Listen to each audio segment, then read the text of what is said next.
PLV ಕ್ಲಾಸಸ್ಗೆ ಸ್ವಾಗತ. ನಾನು Veena Kiran. So ಇಂದಿನ ತರಗತಿಯಲ್ಲಿ SSLCಗೆ ಬರ್ತಕ್ಕಂತಹ ಎಸ್ಸೆ 37th ಕ್ವೆಶನ್ ಎಸ್ಸೆ ಈ ವರ್ಷಕ್ಕೆ 2026ರ ಎಕ್ಸಾಮಿಗೆ ಏರ್ ಪೊಲ್ಯೂಷನ್ ಅನ್ನೋದು ಫಿಕ್ಸ್ ಆಗಿದೆ. ಸೊ ಈ ಏರ್ ಪೊಲ್ಯೂಷನ್ ಅನ್ನ ಸ್ಲೋ ಲರ್ನರ್ಸ್ ಹೇಗೆ ಬರಿಬೇಕು ಅನ್ನೋದನ್ನ ನಾನು ನಿಮ್ಗೆ ಹೇಳ್ಕೊಡ್ತೀನಿ. Slow learners as well as stop learners, I mean scorers. ಯಾರು NC ಅಥವಾ C ಗುಂಪಿನಲ್ಲಿ ಇರ್ತಾರೆ ಅವರಿಗೆ ಮಿನಿಮಮ್ ಇಷ್ಟನ್ನ ಬರಿಬೇಕು ಅಂತ, ಅಥವಾ ಯಾರು ಟಾಪರ್ಸ್ ಯಾರಿದ್ದಾರೆ ಔಟ್ ಆಫ್ ಔಟ್ ತೆಗಿಬೇಕು ಅಂತ ಅವರಿಗೆ ಇಬ್ರಿಗೂ ಕೂಡ ಎರಡು ರೀತಿಯಲ್ಲಿ ಹೇಗೆ ಎಸ್ಸೆಯನ್ನ ಬರಿಬೇಕು ಅನ್ನೋದನ್ನ ನಾನು ನಿಮ್ಗೆ ತೋರಿಸ್ಕೊಡ್ತೀನಿ. If you are new to my channel, please do subscribe. ನೀವು ಹೊಸಬ್ರಾಗಿದ್ರೆ ನನ್ನ ಚಾನಲ್ಗೆ ದಯವಿಟ್ಟು ಸಬ್ಸ್ಕ್ರೈಬ್ ಆಗಿ, ಲೈಕ್ ಮಾಡಿ, ಇಷ್ಟ ಆಯ್ತು ಅಂದ್ರೆ ಶೇರ್ ಮಾಡಿ ನಿಮ್ಮ ಅಗತ್ಯವಿರುವಂತಹ ಸ್ನೇಹಿತರಿಗೆ. ಬನ್ನಿ ಶುರು ಮಾಡೋಣ. ಏರ್ ಪೊಲ್ಯೂಷನ್ ಅಲ್ಲೇ ಕೊಟ್ಟಿರ್ತಾರೆ, ಹೆಡ್ಡಿಂಗ್ ಹಾಕಿ. ಇದು ನಾನು ನಿಮ್ಗೆ ನೀವ್ ಈ ರೀತಿ ಬರಿಬೇಕು, ಸ್ಲೋ ಲರ್ನರ್ಸ್ ಗೊತ್ತಾಗ್ಲಿ ಅಂತ ಹಾಕಿದೀನಿ. ಈ ಹೆಡ್ಡಿಂಗ್ ಅನ್ನ ಬರಿತೀರಾ, ಇದು ಹೇಗಿದೆಯೋ ಹಾಗೆ. ಅಂಡ್ ಏರ್ ಪೊಲ್ಯೂಷನ್ ಮೀನ್ಸ್ ಇಲ್ಲೇ ಇರುತ್ತೆ ಟೈಟಲ್ ಅಲ್ಲಿ. ಏರ್ ಪೊಲ್ಯೂಷನ್ ಅಂದ್ರೆ the air becomes dirty. Air ಗಾಳಿ, ಏರ್ ಅಂದ್ರೆ ಗಾಳಿ ಅಥವಾ ವಾಯು ಅಂತ ಹೇಳ್ತೀವಿ. ವಾಯು ಮಾಲಿನ್ಯ ಅಂತ ಏರ್ ಪೊಲ್ಯೂಷನ್ ಅಂದ್ರೆ. So air pollution means the air becomes dirty. ಆ ವಾಯು ಡರ್ಟಿ ಆಗೋದು. ಡರ್ಟಿ ಅಂದ್ರೆ ಸಾಮಾನ್ಯ ಭಾಷೆಯಲ್ಲಿ ಗಲೀಜಾಗೋದು. And harmful. ಹಾರ್ಮ್ಫುಲ್ ಅಂದ್ರೆ ಸಮಸ್ಯಾತ್ಮಕ, ಸಮಸ್ಯೆ ಆಗೋದು. ಹಾರ್ಮ್ ಅಂದ್ರೆ ಸಮಸ್ಯೆ, ಪ್ರಾಬ್ಲಮ್ ಅಂತ. It is caused by. ಇದು ಅಂದ್ರೆ ಯಾವ್ದು? ಏರ್ ಪೊಲ್ಯೂಷನ್ ಕಾಸ್ಡ್ ಅಂದ್ರೆ ಕಾರಣವಾಗಲ್ಪಟ್ಟಿದೆ. ಅಂದ್ರೆ ಇದು ಯಾವ್ದ್ರಿಂದ ಆಗಿದೆ? ವಾಯು ಮಾಲಿನ್ಯ ಯಾವ್ದ್ರಿಂದ ಆಗಿದೆ ಅಂದ್ರೆ ಸ್ಮೋಕ್, ಹೊಗೆ. ಫ್ರಮ್ ಕಾರ್, ಬಸ್, ಕಾರು ಬಸ್ಸಿಂದ ಬರುವ ಹೊಗೆ. ಟ್ರಕ್ ಅಂದ್ರೆ ಲಾರಿಯನ್ನ ಟ್ರಕ್ ಅಂತೀವಿ. ಫ್ಯಾಕ್ಟ್ರೀಸ್, ಕೈಗಾರಿಕೆಗಳಿಂದ ಟ್ರಕ್, ಬಸ್ಸು, ಲಾರಿಯಿಂದ ಬರುವಂತಹ ಹೊಗೆಯಿಂದ ಏರ್ ಪೊಲ್ಯೂಷನ್ ಆಗಿದೆ ಅನ್ನುವ ಅರ್ಥ. ಇವೆರಡು ಲೈನ್ ಅನ್ನ ನೀವು ಇಂಟ್ರೊಡಕ್ಷನ್ಗೆ ಬರೀತೀರಿ. ಆ ನಂತರ ಕಾಸಸ್ ಅನ್ನೋ ಪದವನ್ನ ಕಲೀರಿ ಸಾಕು. ಏರ್ ಪೊಲ್ಯೂಷನ್ ಅನ್ನೋದು ಟೈಟಲ್ ಅಲ್ಲೇ ಇದೆ. ಇದಾದ ನಂತರ ಒಂದ್ ಲೈನ್ ಅನ್ನ ಬಿಟ್ಟು ಕಾಸಸ್ ಆಫ್ ಏರ್ ಪೊಲ್ಯೂಷನ್ ಅಂತ ಸ್ವಲ್ಪ ದೊಡ್ಡದಾಗಿ ಬರೀತೀರಾ. ಆ ನಂತರ ಒಂದ್ ಲೈನ್ ಬಿಟ್ಟು ಈ ಪಾಯಿಂಟ್ಸ್ ಅನ್ನ ಸೇರಿಸ್ತೀರಾ. Burning plastic. ಬರ್ನಿಂಗ್ ಅಂದ್ರೆ ಸುಡುವುದು. ಪ್ಲಾಸ್ಟಿಕ್ ಕಲಿಲೇಬೇಕು, ಏನು ಮಾಡಕ್ಕಾಗಲ್ಲ. ಮಿನಿಮಲ್ ವರ್ಡ್ಸ್ ಹಾಕಿದೀನಿ, ಇಷ್ಟು ಕಲಿಲೇಬೇಕು. ಪ್ಲಾಸ್ಟಿಕ್ ಅನ್ನ ಸುಡುವುದು.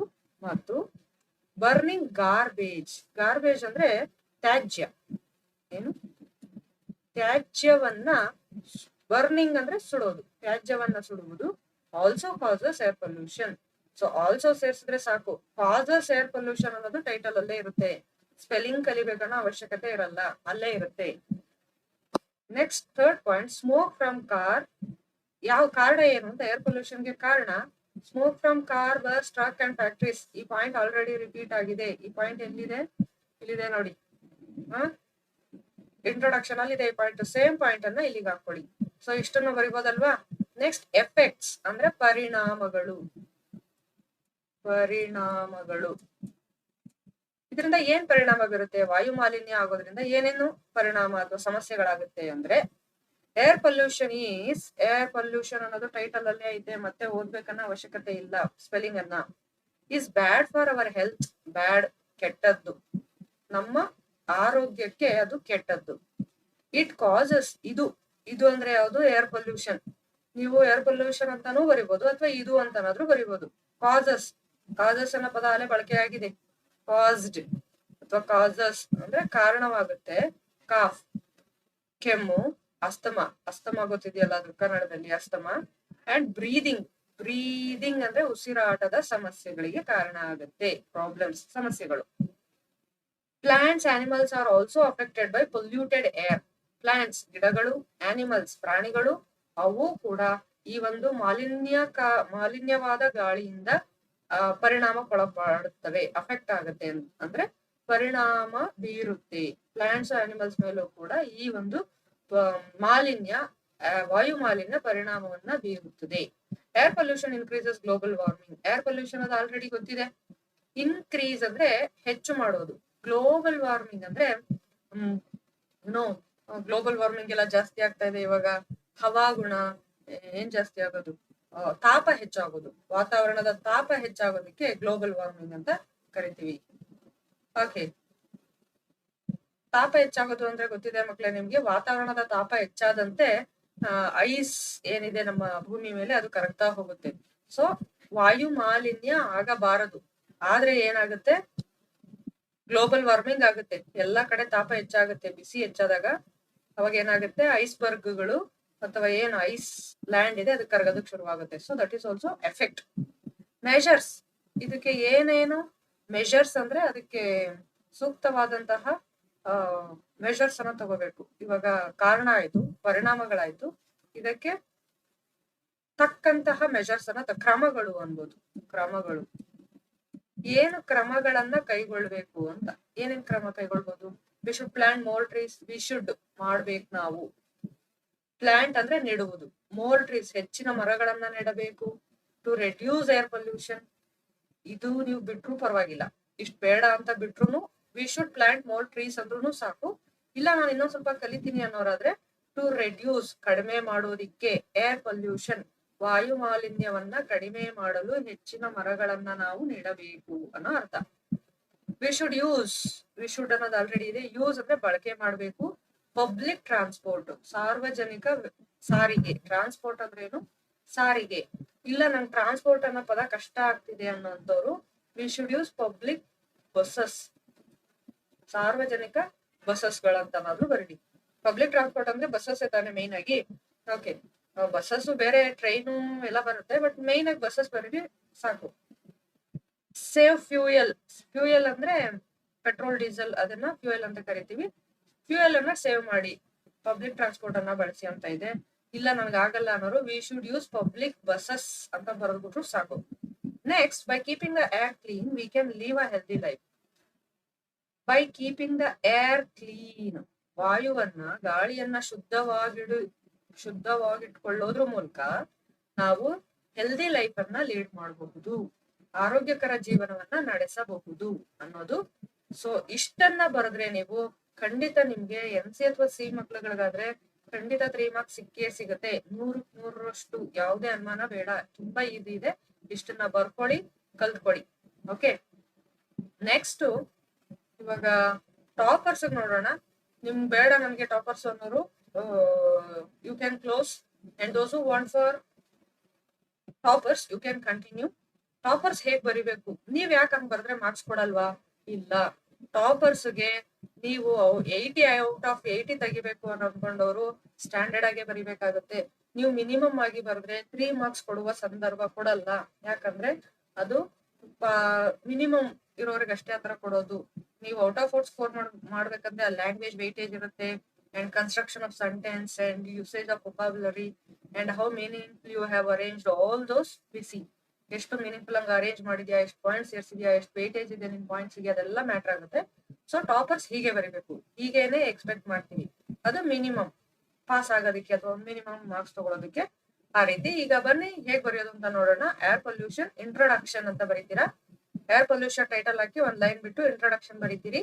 ಸೊ ಅಲ್ಲಿ air pollution refers to the contamination of air by harmful gases. Contamination ಅಂತಂದ್ರೆ ಕಂಟಾಮಿನೇಟ್ ಆಗೋದು, ಏರು, ಗಾಳಿ, ಏನು ಅಶುದ್ಧ ವಾಯು ಸೇರ್ಕೊಂಡು ಅದೇನಾಗುತ್ತೆ, ಕಂಟಾಮಿನೇಟ್ ಆಗುತ್ತೆ, ಅಂದ್ರೆ ಅಶುದ್ಧ ಆಗುತ್ತೆ. ಓಕೆ, ಅದಕ್ಕೊಂದು ಕನ್ನಡ ಪದ ಇದೆ, I am not getting exactly what it is. Contaminate means becoming polluting, getting pollute ಅಂತ. Contamination of air by harmful gases ಇದು CFC, ಕ್ಲೋರೋಫ್ಲೋರೋಕಾರ್ಬನ್ ಇರ್ಬೋದು, ಮಾನಾಕ್ಸೈಡ್, ಅವೆಲ್ಲ ಗ್ಯಾಸಸ್. ಆ ಒಂದು ಪ್ರಾಬ್ಲಮ್ಯಾಟಿಕ್ ಗ್ಯಾಸಸ್ ಅಥವಾ ಹಾರ್ಮ್ಫುಲ್ ಗ್ಯಾಸಸ್.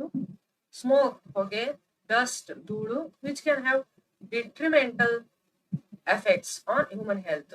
ಮಾನವನ ಆರೋಗ್ಯದ ಮೇಲೆ ಹೆಚ್ಚು ಪರಿಣಾಮಕಾರಿ, ಹೆಚ್ಚು ವಿನಾಶಕಾರಿ ಡಿಟ್ರಿಮೆಂಟಲ್ ಎಫೆಕ್ಟ್ಸ್ ಅನ್ನ ಬೀರುತ್ತೆ, ಹೆಚ್ಚು ಘೋರವಾದ ಪರಿಣಾಮವನ್ನ ಬೀರುತ್ತೆ. ದ ಎನ್ವಿರಾನ್ಮೆಂಟ್, ಪರಿಸರದ ಮೇಲೂ, ಅಂಡ್ ದ ಕ್ಲೈಮೇಟ್, ವಾತಾವರಣದ ಮೇಲೂ. It's one of the major environmental problems. So ಈ ಒಂದು ಪರಿಸರ ಸಮಸ್ಯೆಗಳಲ್ಲಿ ಅಥವಾ ಎನ್ವಿರಾನ್ಮೆಂಟಲ್ ಪ್ರಾಬ್ಲಮ್ಸ್ ಅಂತ ಹೇಳ್ತೀವಲ್ಲ, ಸಮಸ್ಯೆಗಳಲ್ಲಿ ಈ ಒಂದು ಸಮಸ್ಯೆಗಳಲ್ಲಿ ಏರ್ ಪೊಲ್ಯೂಷನ್ ಅನ್ನೋದು ಒಂದು ಮೇಜರ್, ದೊಡ್ಡ ಒಂದು ಸಮಸ್ಯೆ ಆಗಿದೆ. Face by the whole world. ಇದು ಯಾರೋ ಒಂದು ದೇಶಕ್ಕೆ ಸೀಮಿತ ಆಗಿಲ್ಲ, ಇಡೀ ಪ್ರಪಂಚಕ್ಕೆ ಇದು ಒಂದು ದೊಡ್ಡ ಪರಿಸರಾತ್ಮಕ ಸಮಸ್ಯೆಯಾಗಿ ಪರಿಣಮಿಸಿದೆ.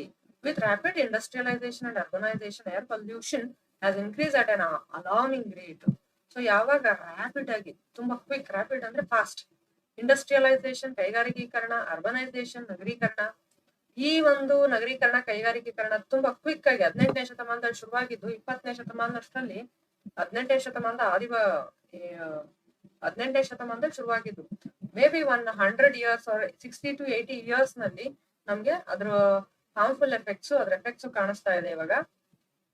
ಸೊ ತುಂಬಾ ಬೆಳವಣಿಗೆ ಆಗಿದ್ರಿಂದ urbanisation, industrialisation and air pollution ಅದು increase at an alarming rate. ಅದು ತುಂಬಾ ಎಲ್ಲರ ಅಟೆನ್ಷನ್ ತಗೊಳ್ಳುವಷ್ಟರ ಮಟ್ಟಿಗೆ ಇನ್ಕ್ರೀಸ್ ಆಗಿದೆ, ಬೆಳವಣಿಗೆ ಆಗಿದೆ. ಈಗೆಲ್ಲರೂ ಎನ್ವಿರಾನ್ಮೆಂಟ್ ಕಡೆ, ನಾವು ಪರಿಸರದ ಕಡೆ ಗಮನ ಹರಿಸಲೇಬೇಕಾಗಿದೆ. ಅದಕ್ಕೆ ಕಾರಣ ಏನೇನು? ಕಾಸಸ್, ಕಾರಣಗಳು. ವಾಯು ಮಾಲಿನ್ಯಕ್ಕೆ ಕಾರಣಗಳು. The main causes of air pollution are, ವಾಯು ಮಾಲಿನ್ಯದ ಪ್ರಮುಖ ಕಾರಣಗಳೆಂದರೆ smoke from vehicles and factories, burning of plastic, garbage, plastic ಅನ್ನ ಸುಡುವುದು, ತ್ಯಾಜ್ಯವನ್ನ ಸುಡುವುದು, ಫಾಸಿಲ್ ಫ್ಯೂಯಲ್ಸ್, ಪಳೆಯುಳಿಕೆಗಳನ್ನ ಸುಡುವುದು, and also releases poisonous gases into the air. So ಇದು ಕೂಡ ಒಂದು ವಿಷಕಾರಿಯಾದಂತಹ ವಾಯುವನ್ನ, ಗಾಳಿಯನ್ನ ಬಿಡುಗಡೆ ಮಾಡುತ್ತೆ, ವಿಷಕಾರಿಯಾದ ಅನಿಲವನ್ನ ಬಿಡುಗಡೆ ಮಾಡುತ್ತೆ ಇವುಗಳನ್ನ ಸುಡೋದ್ರಿಂದ. Deforestation further worsens the problem by reducing clean oxygen. So ಕಾಡುಗಳನ್ನ ನಾಶ ಮಾಡೋದು ಕೂಡ, ಕಾಡುಗಳ ನಾಶ ಆಗ್ತಿದ್ದಂಗೆ ಕಾರ್ಬನ್ ಸಿಂಕ್ ಆಗೋದು ಕಡಿಮೆ ಆಗುತ್ತೆ ಅಂಡ್ ಡಸ್ಟ್ ಜಾಸ್ತಿ ಆಗುತ್ತೆ. ಅದು ಬೇರೆ ಬೇರೆ ರೀತಿಯಾಗಿ ಒಟ್ಟು ಕಾಡುಗಳ ನಾಶವೂ ಕೂಡ ಈ ಒಂದು ಆಕ್ಸಿಜನ್ ಏನಿತ್ತು, ಕ್ಲೀನ್ ಆಕ್ಸಿಜನ್ ಅಂತ ಏನಿತ್ತು, ಅದನ್ನ ಇನ್ನೂ ಜಾಸ್ತಿ ವರ್ಸನ್ ಮಾಡ್ಬಿಟ್ಟಿದೆ, ಇನ್ನೂ ಹೆಚ್ಚು ಜಾಸ್ತಿ ಮಾಡಿದೆ. ವಾಯು ಮಾಲಿನ್ಯವನ್ನ ಇನ್ನೂ ಹೆಚ್ಚು ಮಾಡಿದೆ. ಅದರಿಂದ ಆಗೋ ಎಫೆಕ್ಟ್ಸ್ ಏನೇನು, ಪರಿಣಾಮಗಳು, ವಾಯು ಮಾಲಿನ್ಯದ ಪರಿಣಾಮಗಳೇನೇನು, ಕಾರಣಗಳಾಯ್ತು. ಸೊ ವಾಯು ಮಾಲಿನ್ಯ ಇರೋದ್ರಿಂದ ನಮ್ಗೆ ಏನ್ ಪರಿಣಾಮ ಬೀರ್ತಿದೆ ನಮ್ಮ ಮೇಲೆ ಅಂತ. Air pollution has many harmful effects. ಈ ಒಂದು ವಾಯು ಮಾಲಿನ್ಯವು ಅನೇಕ ದುಷ್ಪರಿಣಾಮ, ಹಾರ್ಮ್ಫುಲ್ ಎಫೆಕ್ಟ್ಸ್ ಅಂದ್ರೆ ದುಷ್ಪರಿಣಾಮಗಳು, ಕೆಟ್ಟ ಪರಿಣಾಮಗಳನ್ನ ಬೀರ್ತಾ ಇದೆ. ಇಟ್ ಕಾಸಸ್ ಹೆಲ್ತ್ ಪ್ರಾಬ್ಲಮ್ಸ್, ಅದು ಆರೋಗ್ಯ ಸಮಸ್ಯೆಯನ್ನುಂಟು ಮಾಡುತ್ತದೆ. ಸಚ್ ಆಸ್ ಯಾವಂದ್ರೆ ಅಸ್ತಮಾ ಅಂತ ಗೊತ್ತಿರ್ಬೋದು, ಬ್ರೀದಿಂಗ್ ಪ್ರಾಬ್ಲಮ್ ಇರೋರಿಗೆ ಗೊತ್ತಾಗುತ್ತೆ. ಕಾಫಿಂಗ್, ಕೆಮ್ಮು, ಲಂಗ್ ಡಿಸೀಸಸ್, ಲಂಗ್ಗೆ ಸಂಬಂಧಪಟ್ಟಂತಹ ಕಾಯಿಲೆಗಳು, ಬ್ರೀದಿಂಗ್ ಡಿಫಿಕಲ್ಟೀಸ್, ಉಸಿರಾಟಕ್ಕೆ ಕಷ್ಟ ಆಗುವಂತದ್ದು, ಉಸಿರಾಟಕ್ಕೆ ಸಂಬಂಧಪಟ್ಟಂತಹ ತೊಂದರೆಗಳು. It also affects plants, animals, ಅದು ಗಿಡ ಮರಗಳಿಗೂ ಕಾಡು ಪ್ರಾಣಿಗಳಿಗೂ ಕೂಡ ಅದು ಪರಿಣಾಮವನ್ನ ಬೀರುತ್ತೆ. It leads to global warming. ಇದು ಒಂದು ಗ್ಲೋಬಲ್ ವಾರ್ಮಿಂಗ್ ಗೆ ಕಾರಣ ಆಗುತ್ತೆ. ಹವಾಮಾನ ವೈಪರೀತ್ಯಕ್ಕೆ ಅಥವಾ ಹವಾಮಾನ ಏನಂತ ಹೇಳ್ತೀವಿ, ಗ್ಲೋಬಲ್ ವಾರ್ಮಿಂಗ್, ಅದಕ್ಕೂ ಕೂಡ ಕಾರಣ ಆಗುತ್ತೆ. ಅಂಡ್ ಕ್ಲೈಮೇಟ್ ಚೇಂಜ್, ಹವಾಮಾನ ಬದಲಾವಣೆಗೂ ಕೂಡ ಕಾರಣ ಆಗುತ್ತೆ. Air pollution damages human health. ಮಾನವನ ಆರೋಗ್ಯವನ್ನ ಈ ಒಂದು ಏರ್ ಪೊಲ್ಯೂಷನ್ ಡ್ಯಾಮೇಜ್ ಮಾಡ್ತಿದೆ. ಮಾನವನ ಆರೋಗ್ಯದ ಮೇಲೆ ಹೆಚ್ಚು ದುಷ್ಪರಿಣಾಮವನ್ನ ಬೀರ್ತಾ ಇದೆ ಈ ಒಂದು ವಾಯು ಮಾಲಿನ್ಯ. Reduce the quality of life, ಜೀವನದ ಗುಣಮಟ್ಟವನ್ನ ಕಡಿಮೆ ಮಾಡ್ತಿದೆ, ಗುಣಮಟ್ಟ ಚೆನ್ನಾಗಿಲ್ಲ. ಇಟ್ ಹಾರ್ಮ್ಸ್ ಎಕೋಸಿಸ್ಟಮ್ಸ್, ನಮ್ಮಲ್ಲಿ ಏನು ಎಕೋಸಿಸ್ಟಮ್ ಅಂತ ಒಂದಿದೆ, ಅದರ ಮೇಲೆ ದುಷ್ಪರಿಣಾಮ ಬೀರ್ತಾ ಇದೆ. Increases environmental disasters like acid rain and global warming. Acid rain ಅಂತಂದ್ರೆ ಆಮ್ಲ ಮಳೆ, ಗ್ಲೋಬಲ್ ವಾರ್ಮಿಂಗ್ ಅಂದ್ರೆ ಒಂದು there is a word in Kannada. ಆ ಗ್ಲೋಬಲ್ ವಾರ್ಮಿಂಗ್, ಆಸಿಡ್ ರೈನ್ ಮುಖ್ಯ ಕಾರಣ ಏನದು, ಏರ್ ಪೊಲ್ಯೂಷನ್. ಸೊ ಇದು ಪರಿಸರದ ಡಿಸಾಸ್ಟರ್ಗಳಿಗೆ, ವಿಕೋಪಗಳಿಗೆ ಕಾರಣ ಆಗ್ತಾ ಇದೆ. ವಿಕೋಪಗಳೇನೇನು, ಅದು ಆಮ್ಲ ಮಳೆ ಇರ್ಬೋದು, ಆಸಿಡ್ ರೈನು, ಗ್ಲೋಬಲ್ ವಾರ್ಮಿಂಗ್ ಇರ್ಬೋದು. ಈ ತರ ಮೆಷರ್ಸ್, ಕ್ರಮಗಳೇನು, ನಿಯಂತ್ರಣದಲ್ಲಿಡುವ ಕ್ರಮಗಳು. The fight against air pollution has some positive aspects. ಈ ಒಂದು ವಾಯು ಮಾಲಿನ್ಯದ ವಿರುದ್ಧ ಫೈಟ್ ಮಾಡೋದು, ಹೋರಾಟ ಮಾಡೋದು, ಕೆಲವು positive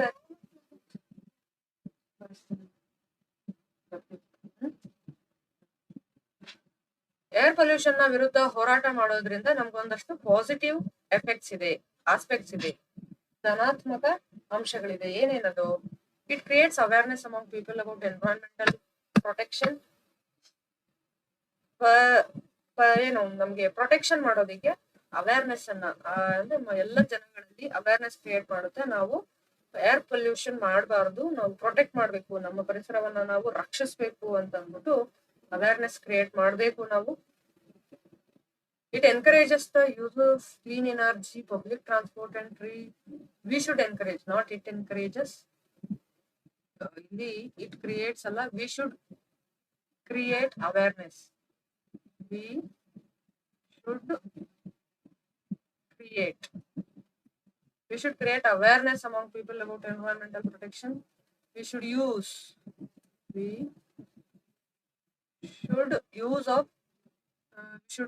clean energy, public transport and tree plantation to keep the air clean. Air ಅನ್ನ ಗಾಳಿಯನ್ನ ಕ್ಲೀನ್ ಆಗಿಡ್ಬೇಕು ಅಂತಂದ್ರೆ ಕ್ಲೀನ್ ಎನರ್ಜಿ ಬಳಸಬೇಕು. ಕ್ಲೀನ್ ಎನರ್ಜಿ ಅಂದ್ರೆ ಯಾವ್ದ್ಯಾವ್ದು? Solar energy clean energy, wind energy ಸೌರಶಕ್ತಿ, ಅಥವಾ ವಾಯು ಶಕ್ತಿ, ಅಥವಾ ಇವಿ ಅಂತ ಏನ್ ಹೇಳ್ತೀವಿ, ಎಲೆಕ್ಟ್ರಾನಿಕ್, ಇವಾಗ ಇವಿ ವೆಹಿಕಲ್ಸ್ ಅಂತ ಹೇಳ್ತೀವಲ್ಲ, ಸೊ ಅವೆಲ್ಲ ಕ್ಲೀನ್ ಎನರ್ಜಿ. ಹಾಗಾದ್ರೆ ನಮ್ಗೆ ಯಾವ್ದು ಹಾರ್ಮ್ಫುಲ್ ಎನರ್ಜಿ ಯಾವ್ದು ಅಂತಂದ್ರೆ petrol, diesel and all this they are not good energies. Public transport ಅನ್ನ ಯೂಸ್ ಮಾಡಬೇಕು ಅಂಡ್ ಜಾಸ್ತಿ ಮರಗಳನ್ನ ನೆಡಬೇಕು. ಈ ರೀತಿ ಮೆಷರ್ಸ್ ಮಾಡೋದ್ರಿಂದ ಏರ್ ಪೊಲ್ಯೂಷನ್ ಕಂಟ್ರೋಲ್ ಮಾಡಬಹುದು. ಸರಿ, ಕನ್ಕ್ಲೂಷನ್ ಅಲ್ಲಿ ಏನ್ ಬರೆಯೋದು? Air pollution is serious threat. ಇದೊಂದು ನಿಜವಾಗ್ಲೂ ನಮ್ಗೆ ಥ್ರೆಟ್ ಆಗಿ ನಿಂತಿದೆ. ಒಂದು ಸೀರಿಯಸ್ ಆದಂತಹ ಥ್ರೆಟ್ ಆಗ್ಬಿಟ್ಟಿದೆ ನಮ್ಗೆ ಇವಾಗ. ರೆಡಿ ಥ್ರೆಟ್ ಮೀನ್ಸ್ ಭಯ ಪಡಿಸುವಂತದ್ದು. Threat to life on earth. ಭೂಮಿಯ ಮೇಲೆ ಈ ಭೂಮಿಯ ಮೇಲಿನ ಜೀವಗಳಿಗೆ ಅದೊಂದು ಥ್ರೆಟ್ ಆಗಿ ನಿಂತಿದೆ. ಥ್ರೆಟ್ ಮೀನ್ಸ್ ಭಯ ಪಡಿಸೋದು ಅಥವಾ threat. By reducing vehicle use, planting trees and avoiding burning waste, we can control air pollution. ನಾವು ವೆಹಿಕಲ್ಸ್ ಅನ್ನ ಯೂಸ್ ಮಾಡೋದ್ ಕಡಿಮೆ ಮಾಡ್ಬೇಕು. ಸುಮ್ನೆ ಒಬ್ಬೊಬ್ರು ಹೋಗೋದಕ್ಕೆಲ್ಲ ಒಂದೊಂದು ಕಾರು ಅಥವಾ ಕೆಲವರು ಇಂಡಿವಿಜುವಲ್ ಆಗಿ ಏರೋಪ್ಲೇನ್ ಅವುಗಳನ್ನೆಲ್ಲ ಬಳಸ್ತಾರೆ. ಅದನ್ನ ಕಡಿಮೆ ಮಾಡ್ಬೇಕು. ಪಬ್ಲಿಕ್ ಟ್ರಾನ್ಸ್ಪೋರ್ಟ್ ಅನ್ನ ಬಳಸಬೇಕು. ಹೆಚ್ಚು ಮರಗಳನ್ನ ನೆಡಬೇಕು. ಆಮೇಲೆ ತ್ಯಾಜ್ಯವನ್ನ ಸುಡೋದನ್ನ ಕಡಿಮೆ ಮಾಡ್ಬೇಕು. ಈ ರೀತಿ ಮಾಡೋದ್ರಿಂದ ನಾವು ಏರ್ ಪೊಲ್ಯೂಷನ್ ಅನ್ನ ಕಂಟ್ರೋಲ್ ಮಾಡ್ಬೋದು. ಸೊ ಆ ರೀತಿ ಮಾಡೋದ್ರಿಂದ ನಮ್ಗೆ ಹೆಲ್ತಿ ಫ್ಯೂಚರ್, ಆರೋಗ್ಯಕರವಾದಂತಹ ಭವಿಷ್ಯವನ್ನ ಕಟ್ಕೊಳ್ಳೋದಕ್ಕೆ ಸಾಧ್ಯ ಆಗುತ್ತೆ. Addressing air pollution requires concerted efforts. So ಈ ಒಂದು ವಾಯು ಮಾಲಿನ್ಯವನ್ನ ಎದುರಿಸೋದಕ್ಕೆ ಎಲ್ಲರೂ ಒಗ್ಗಟ್ಟಾಗಿ ನಾವು ಪ್ರಯತ್ನ ಪಡಬೇಕು. ಏನೇನಪ್ಪ ಅದು? Adapting cleaner technologies. ಟೆಕ್ನಾಲಜಿ, ತಂತ್ರಜ್ಞಾನ ಏನ್ ಬಳಸ್ಕೊತಿದೀವಿ ಅದರಲ್ಲಿ ಕ್ಲೀನರ್ ಟೆಕ್ನಾಲಜಿ ಬಳಸ್ಕೋಬೇಕು. ಶುದ್ಧವಾದ ತಂತ್ರಜ್ಞಾನ ಅಂತ. ಅಂಡ್ ಶುದ್ಧ ತಂತ್ರಜ್ಞಾನಕ್ಕೆ ಉದಾಹರಣೆ ಇವಿ ವೆಹಿಕಲ್ಸ್ ಅನ್ನ ಬಳಸೋದು, ಎಲೆಕ್ಟ್ರಾನಿಕ್ ವೆಹಿಕಲ್ಸ್ ಅನ್ನ ಬಳಸೋದು ಕ್ಲೀನರ್ ಟೆಕ್ನಾಲಜಿ ಅಂತ. ಡೀಸೆಲ್ ವೆಹಿಕಲ್ಸ್, 10 ವರ್ಷ ಹಳೆ ಗಾಡಿಗಳನ್ನು ಬಳಸೋದು, that is not cleaner technology. Enforcing environmental regulations. ಪರಿಸರಕ್ಕೆ ಸಂಬಂಧಪಟ್ಟಂತಹ ನಿಯಮಗಳನ್ನ ರೂಪಿಸೋದು. Raising public awareness. ಸಾರ್ವಜನಿಕ ಅವೇರ್ನೆಸ್ ಕ್ರಿಯೇಟ್ ಮಾಡೋದು, ಎಚ್ಚರಿಕೆ ಅಂತ. ಅವರಲ್ಲಿ ಅವೇರ್ನೆಸ್ ಬರ್ಬೇಕು, ಜನಗಳಿಗೆ ಜಾಸ್ತಿ ಮಾಡ್ಬೇಕು. ಅವೇರ್ನೆಸ್ ಅಂದ್ರೆ ಅವ್ರಿಗೆ ಅದ್ರ ಮೇಲೆ ವಿಷಯ ತಿಳಿಸೋದು, ಏನಾಗುತ್ತೆ, ಅಡ್ವರ್ಸ್ ಎಫೆಕ್ಟ್ಸ್ ಏನಾಗುತ್ತೆ ಅಂತ. About sustainable practices. ಸಸ್ಟೈನಬಲ್ ಅನ್ನೋದು ಒಂದು ವಿಶೇಷವಾದ ಪದ ಈಗಿನ 21ನೇ ಶತಮಾನಕ್ಕೆ. ಸಸ್ಟೈನಬಲ್ ಅಂದ್ರೆ